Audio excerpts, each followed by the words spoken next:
All right, Texans Chiefs upcoming. This conversation here on S&L, Landry Locker, Cody Stoots with you. Be sure to subscribe, like, right along. The channel going well. Individual channels going well. One of the best football weekends in recent history. Texans going to be in the forefront, right smack dab in the middle of that new college football playoff. NFL gives no Fs. Texans offense, though, that's been the most polarizing topic that we've talked about, and in a lot of ways, there's a lot of helplessness for many reasons. Damn it, Bobby. But one of the things that I'm looking at that I don't think gets enough attention, Cody, is Tank Dell's production as a number 2 receiver. And you just look at the numbers, 2023 versus 2024. In 2023, he played 11 games. This year, he's played 13. 47 catches to 45. 75 targets to 74, 709 to 569, and then 7 touchdowns to 2, and the yards per carry has dropped nearly 3. Here's my question for you. How do you explain Tank Dell's lack of production in 2024? And I don't think it's just one thing, but how do we explain this? Well, I'd love to tell you that it's Stefon Diggs centric, but I mean, he had some of his better games of the season when Stefon Diggs was still on this team and was still playing. Like, his productive stuff early on in the season was with Diggs on the field. So it's not like he just got relegated to the third. I do wonder if maybe the knee injury or the broken leg, from last year maybe has more lingering effects than we understood, than we realized. And I also wonder if a lot of Tank's production from last season was built into execution of the offense. And it's been very hard to execute the offense because of the offensive line play. Like, if some of Tank's best stuff is on time, beat his guy, ready to go, you haven't had a lot of on time, throw the ball, Tank's beat his guy, ready to go. I think it's a combination of a lot of things. I don't know that you can specifically say it's one particular thing. I feel like it's a combination of a lot of things that have really led to a drop-off in really the explosiveness, because the receptions are close to the same. I know he's played a little bit more this year, but even a couple of weeks when we looked at this, like, the receptions were close to the same amount of games, but the explosiveness is way down. He's not hitting big plays. He's not catching the ball and getting a lot of yards after the catch. So I think it's a combination, but I would blame a little bit of inability to execute exactly how they want the offense to run. Yeah, and it kind of evens out because last year he left. He missed the entire half of the Falcons game and one of the games that counted, and then he left early in the I believe it was the Denver game where he got hurt. So kind of evens out as far as games when it comes to production. I think there's a number of reasons why. I think we could look at the injury.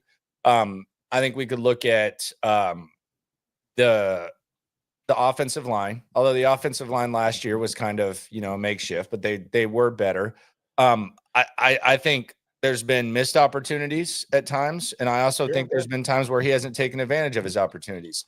So I think there's a number of combinations. My thing is this, though: even with a bad offense, and even with whatever the reason, the production is just unexplainable. Like, for the production to be that low, it's really just it's unexplainable.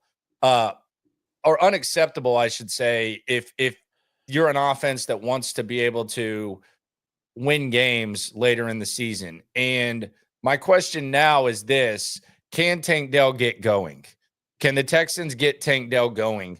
Is it realistic? Because I think there's some things on this offense where you've just kind of said, okay, we're not gonna rely on that or even hope for that. You're not gonna hope for running game behind Joe Mixon. You're not going to hope for significant production from Dalton Schultz. You're not going to hope for consistent play on the offensive line. Do you think with the final stretch of games, 3 games plus playoffs, that maybe they can get Tank Dell going? Or is that something where that ship's kind of sailed as well when it comes to the offense? I do, if you are able to execute the offense the way that they want to. You said the E word. The E word. And that starts up front with this offensive line's got a pass block. I guess as you're talking about, like, hey, the production and like when they got the passing game going the way that they wanted to. When they started the season and a few weeks in, they were the top passing offense in all of football, we were still pretty disappointed with the offense overall. We were talking more about the rushing attack. Like, that was because they had a couple of nice moments of protection and they were able to run the offense. And like, Tank had a 40-yard game, Tank had a 62-yard game, Tank had a 38-yard game, Tank had a 57-yard game and a touchdown against New England.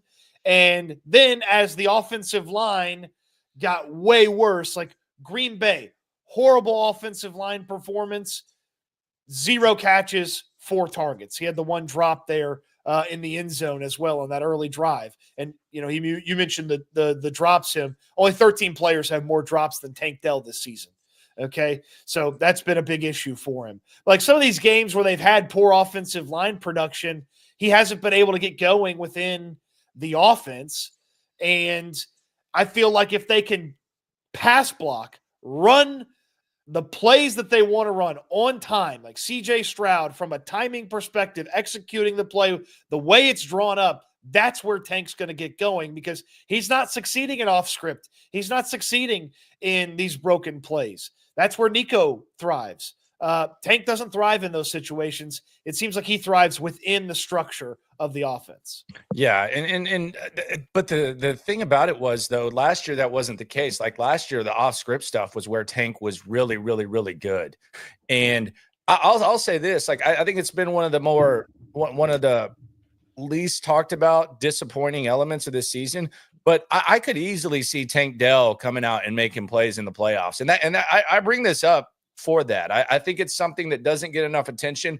And I also don't think it's dismissed. Like, do I expect John Mechie, Robert Woods, Xavier Hutchinson to go out there and make plays when called upon in the playoffs? I don't. There might be an occasional catch here or something like that, but I don't. Could I see Tank Dell becoming a solid number 2 option? Yes. And the other element of it is I think it's something that's going to have to happen, Cody, because you know Joe Mixon's gonna be able to ball out based on what he can control. But a lot of times he can't control how poor the run blocking is.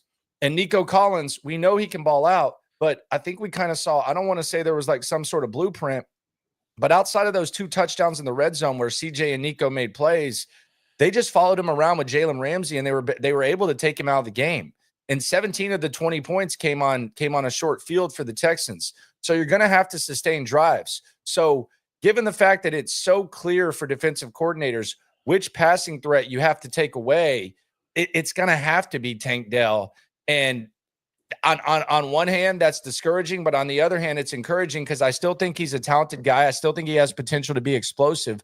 And I also, in a strange way, think that the punt return gets the blood flowing a little bit. I know that it's looked at as like, man, you don't want to put him back there. First of all, he's not a top end number 2 receiver, and he's a really good punt returner. So I think you put him back there because he can change games.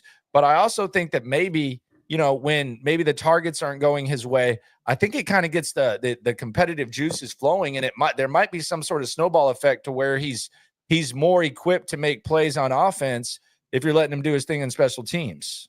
I mean, he had that.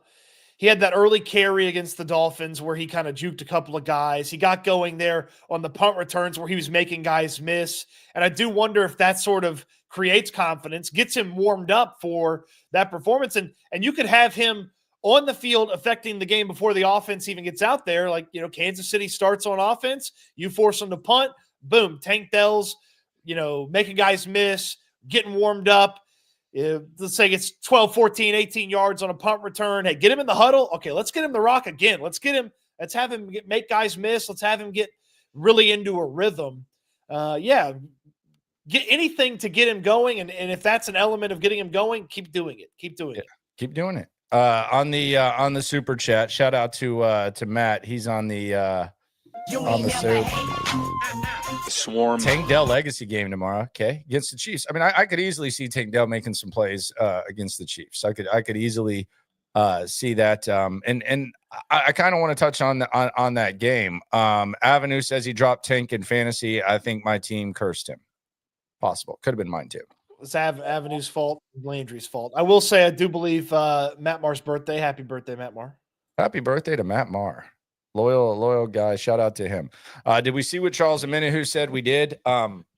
Good for him. I mean, if I were Charles Omenihu, I wouldn't like the Texans either, to be honest with you. His experience was not great. So I can understand what Charles said. He was here during, he kind of was the target of the culture, whatever. I mean, it seemed like he was the guy they tried to make an example out of. And I think he's been better off for it. I don't think he's too discouraged with the situation he's in. So good for Charles Omenihu. Oh no, it was terrible having to go to San Francisco and Kansas City. Yeah, good for him. It worked out for him. So shout out to Charles Omenihu. What would a win tomorrow mean for the Texans? What do you think this means for the confidence of the Texans? Is this a win that could be more than just one when you go on the road and beat Kansas City? Would this be the win that gives the team the juice that they need heading into the playoffs? For me, if they go on the road to Kansas City, they beat the Kansas City Chiefs, then I would tell you that they can beat anybody anywhere with the exception of go to Buffalo and play the Bills. Like that'd be the only prove it to me situation. But if you go on the road, this is a full strength Kansas City team. You're going to get KC's best shot. They're bringing back Hollywood Brown early to get him going, get him in tune. Mahomes is playing. You're getting full strength Kansas City. You go on the road, you beat the Kansas City Chiefs, then going on the road to Pittsburgh doesn't seem as daunting against Russell Wilson. Yeah, Pittsburgh's a tough place to play, but it doesn't seem as daunting. Going on the road to Baltimore against Lamar Jackson, it's not as daunting as KC with Mahomes. If you go and you beat the Chiefs on the road, I feel like you can beat anybody, anywhere, with the caveat you need to prove it that you could do it in Buffalo when you face the Bills. Yeah, I think so too. I think this would be a big confidence builder for the Texans, and then you would be one win away from the 3 seed, assuming that Baltimore beats Pittsburgh. So you would basically be playing for a bye. Because you're not playing against, you're not playing against the Titans. Like you're basically getting a bye. Gotcha. I thought you meant in the playoffs. I was like, well, no, you can't get to the one.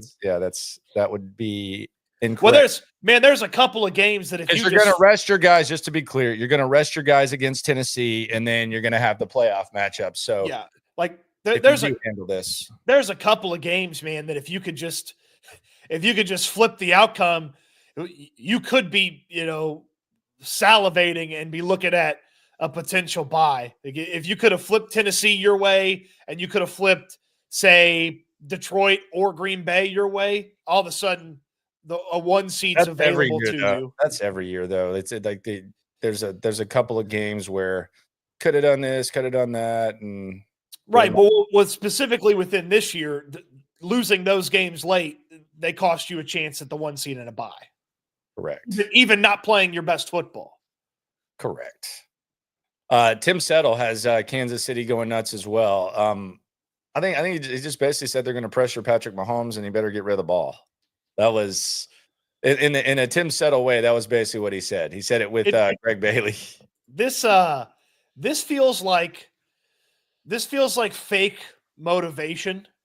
Do you remember when J.J. Watt got mad at Zach Mettenberger for posting a selfie before?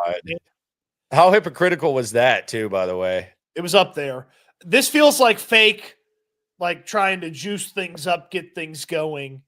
For all of Kansas City to be up in arms about this, it feels like they're just looking for something here because they've had all this success and an individual game doesn't feel the same to them because they've played so many big games and playoff games, and prime time or standalone's not as cool to them as it used to be. So it looks like they're just kind of looking for something. Tim Settle, I mean, all the good teams do that, though. Yeah, I mean, did the Patriots do that? They didn't need to do that. Yeah, they did. It was always us against the world, even when they were favored. It was always nobody gave us a chance. Everybody doubted. Every championship team says nobody gave us a chance. Bama with 55 5-stars tells you nobody gave us a chance. There was all the noise. Everybody doubted us. We shocked the world. If the Texans don't beat the Chiefs, is Travis Kelce going to say anything about Tim Settle and his podcast? I don't know. I don't even know. Like, what does Travis Kelce talk about on his podcast? Legit have not seen an episode this season or even a clip. I don't even know what they do. I see the clips and I don't see it as much. Are Swifties still in on that? I guess They're still in on that New Heights thing. I guess. Did you see the was his sister-in-law, so Jason's wife, had the #1 podcast in the world for a week. Yeah, she's a pretty cool girl, though, she seems. Do you think the offense has hit the cap of what they are, or do you believe they can still somehow figure it out? Man, if they've hit the cap, that's depressing. I mean, doesn't it feel like they have, though? Like on any given day, they can throw for like 250 and Mixon can go crazy. Yeah. I mean, I think we have a pretty good grasp of what it is, but yeah, like, I don't think the crazy thing is impressive offensive performances from this moment on would be surprises. Well, the crazy thing for me is I don't think the defense has hit a cap. They can probably get even better. Yeah, I think the defense can get even better. So that's the encouraging thing, is that this defense, as good as they are, I think that they can hit even more of a cap. That would be something to keep an eye on. We got to keep an eye on this Chris Jones, Titus Howard matchup as well. That's gotten a lot of attention. Blake Fisher over at right tackle. Got to wonder how they attack that, because there's going to be a lot of opportunity for Kansas City to get to CJ, just as the Texans are going to get to Mahomes. But I think it's going to be interesting to see how the Chiefs, first of all, how they attack the intermediate passing game.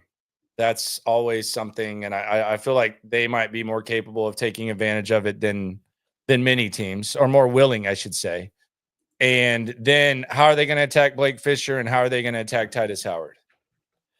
They're going to do some crazy stuff. I mean, I don't know that you need to overthink it with the interior. You do your basic pass rush moves, and the interior for the Texans haven't had a lot of success against it. Even last week, some of the issues were basic defensive situations, and the Texans interior had a tough time with it.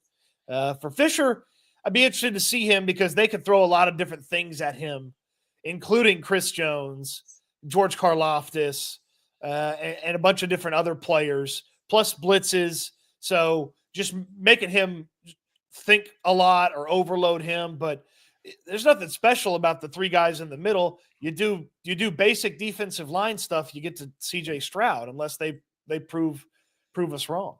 Yeah, and we'll see how Titus looks at guard. I'm intrigued by it. He seems pretty. I would expect it to look better than last week, because he's a little bit more acclimated. The challenge is tougher, though, because it's Chris Jones and everything else that the Chiefs have.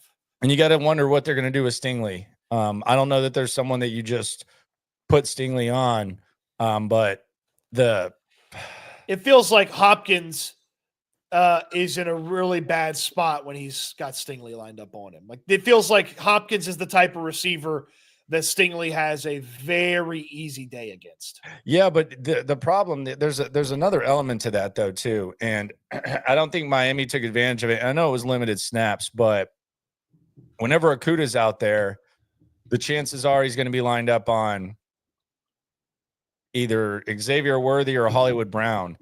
And the one low light that we saw from Jeff Okuda was when a small, shifty, fast playmaker, I don't even know if you call him a receiver, but Turpin with the Cowboys just completely mixed him and turned him around. So you look at Worthy, he's as fast as Turpin, if not faster. And then you look at Hollywood Brown, and that's kind of what he does.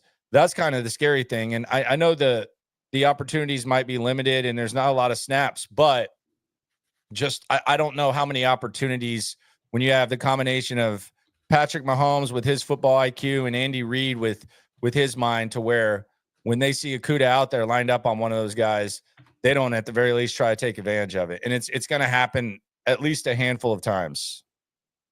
I mean, you have to limit what he brings to the table from a defensive standpoint. You can't put him on the field too much. I mean, he only played 6 snaps on defense last week. The scary part is when he's on the field for, say, 6 snaps again tomorrow, that could be one of those 6 snaps could be 6 points.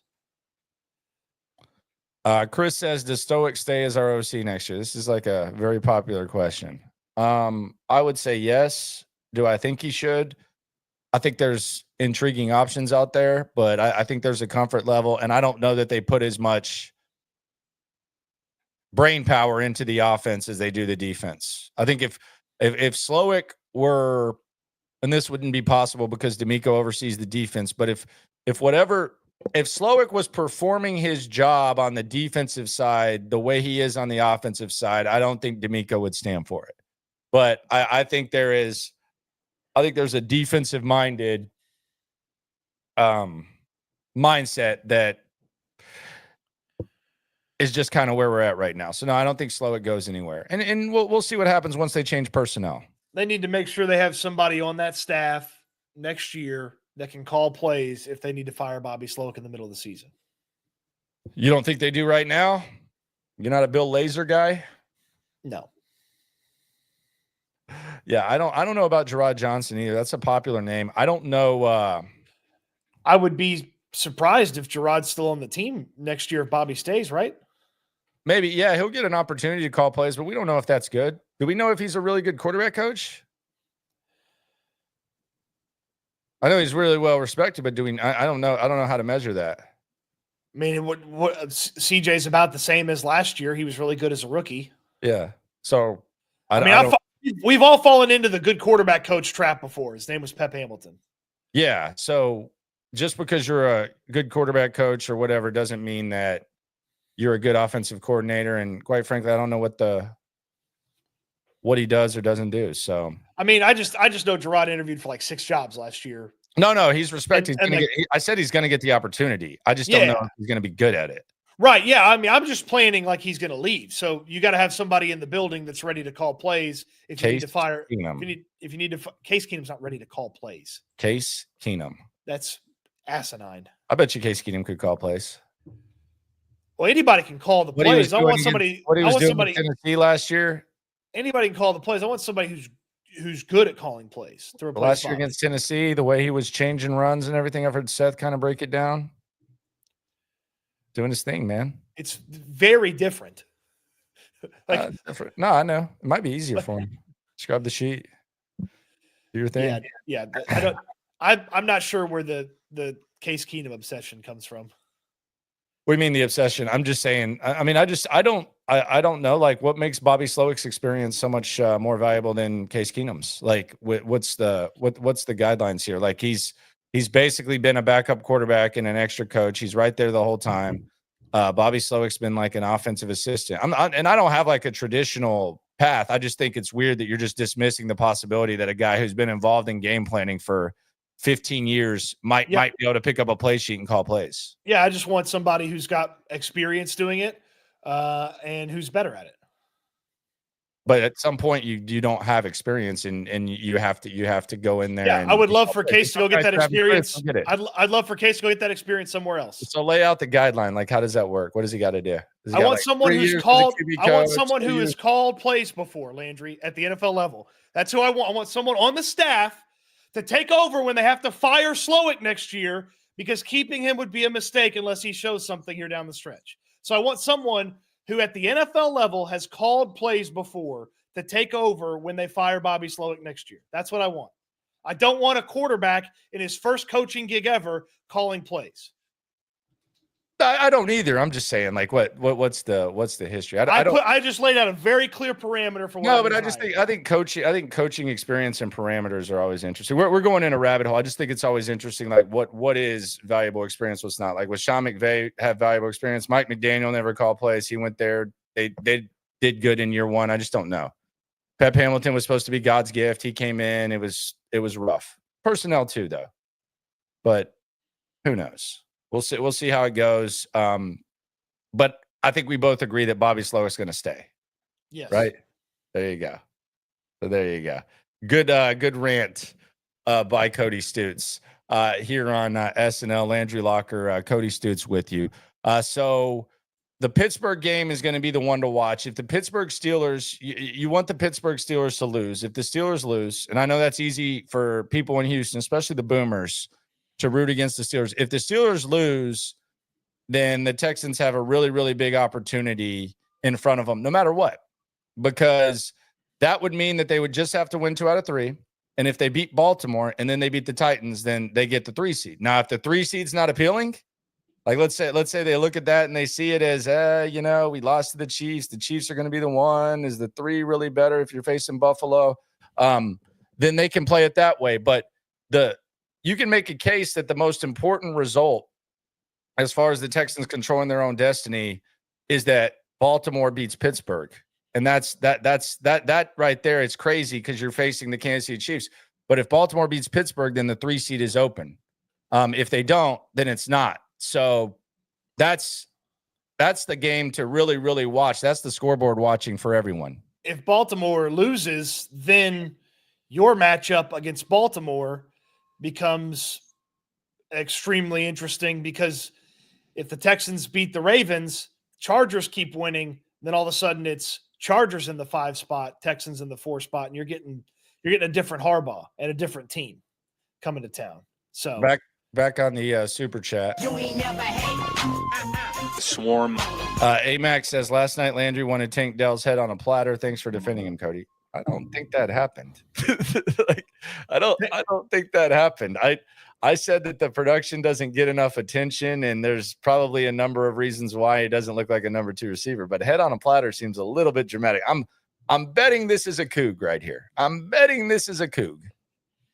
Did I defend Tank Dell? I feel like he hasn't been. I didn't feel like you defended Tank Dell either, but I definitely didn't want his hat on a platter, and I didn't see Cody Stoots really defending him. So, AMAC, appreciate the super. Not sure about the defense. If that was a defense, that was a very weak defense right there. That was a court-appointed.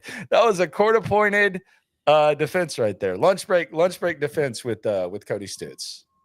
Yeah, I mean, look, he's just got to succeed within the offense, and it seems like the off-schedule stuff's not working. So, figure out a way to get him to succeed in the offense. Maybe you're calling specific plays for Tank Dell. I mean, maybe don't throw Robert Woods the screen. Maybe you throw Tank Dell the screen instead of Robert Woods. Hey, that was after he moved the chains on an 11-yard catch, though, man. That was, I mean, and when you can get the ball in the hands of Robert Woods in open space, you've got to get the ball in the hands of Robert Woods in open space. You know the rules. I'm watching Denver last night. They got like every guy in the wide receiver room except for Cortland Sutton is a young guy. Mims is making plays. And the Texans are over here, and they've got Robert Woods as their number 3 receiver going into Kansas City. Like have you ever heard of Devon Valele before? Yeah, like 3 weeks ago when he started playing well for the Broncos? Not really.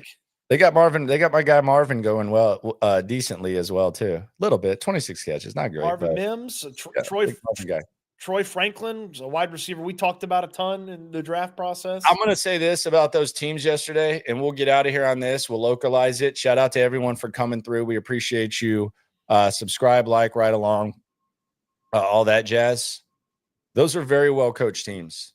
Like those are very organized and very well coached teams, and potential first round opponents for the Texans. The AFC West has the best group of coaches in all of football, and I don't even care who the Raiders hire. Like the Raiders could hire me this offseason, and I still couldn't lower the overall level of talent that division has. When you think about Harbaugh, Peyton, and of course Andy Reid, I mean, my goodness, success. Like, and the thing about it is that D'Amico is still a young coach, so he's going to be. You talk about experience, and I know you like to lay out like the resumes and like the coaching experience and stuff like that. Like, the D'Amico is going to be going against some mofos in the playoffs from Reed. McDermott's very battle tested. He's the only guy without a ton of experience in the playoffs from a head coach standpoint. Peyton, yeah, all of them. And I even thought it was impressive how the Broncos yesterday, they did. I don't know why more teams don't do it, but it's a 2-possession game.